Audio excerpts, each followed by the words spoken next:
Daxili İşlər Nazirliyi kibercinayətkarlıqla mübarizə baş idarəsinə naməlum şəxslərin qadınların sosial şəbəkələrdə paylaşdıqları fotoşəkilləri süni intellekt proqramlarından istifadə edərək üzərinə nalayiq ifadələr yazdıqları, həmin görüntüləri müxtəlif sosial media platformalarında yaydıqları və bu görüntülərin silinməsi müqabilində zərər çəkənlərdən pul tələb etdikləri barədə məlumatlar daxil olub. Kiberpolisin həyata keçirdiyi əməliyyat texniki tədbirlərlə qeyd olunan əməlləri törətməkdə şübhəli bilinən 31 yaşlı Loğman Cəbizadə və 20 yaşlı Elvin Məmmədov saxlanılıblar.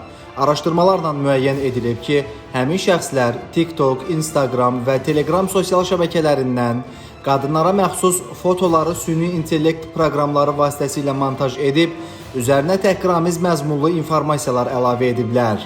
Daha sonra saxta hesablar vasitəsilə bu görüntüləri sosial şəbəkələrdə yayımlayıb, silinməsi müqabilində zərər çəkənlərdən müxtəlif məbləğlərdə pul tələb ediblər. Faktlarla bağlı baş idarədə cinayət işi başlanılıb. Hər iki şəxs cinayət məsuliyyətinə cəlb olunub. Sosial şəbəkələrdə müxtəlif xanımların şəkillərini götürərək, onları süni intellekt vasitəsilə əxlas formada fotomontaj edirdim və həmin xanımlara digər səhifədən yazaraq onlardan pul istəyirdim. Əks təqdirdə isə mənə pul atmadığı təqdirdə həmin xanımların şəkillərini digər sosial şəbəkələrdə paylaşdığımı bildirirdim.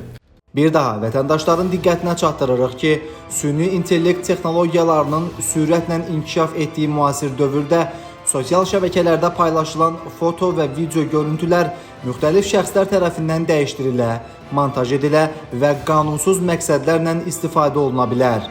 Bu səbəbdən vətəndaşlara şəxsi foto və videolarını tanımadıqları şəxslərlə paylaşmamaq, şübhəli mesaj və təkliflərə etibar etməmək tövsiyə olunur.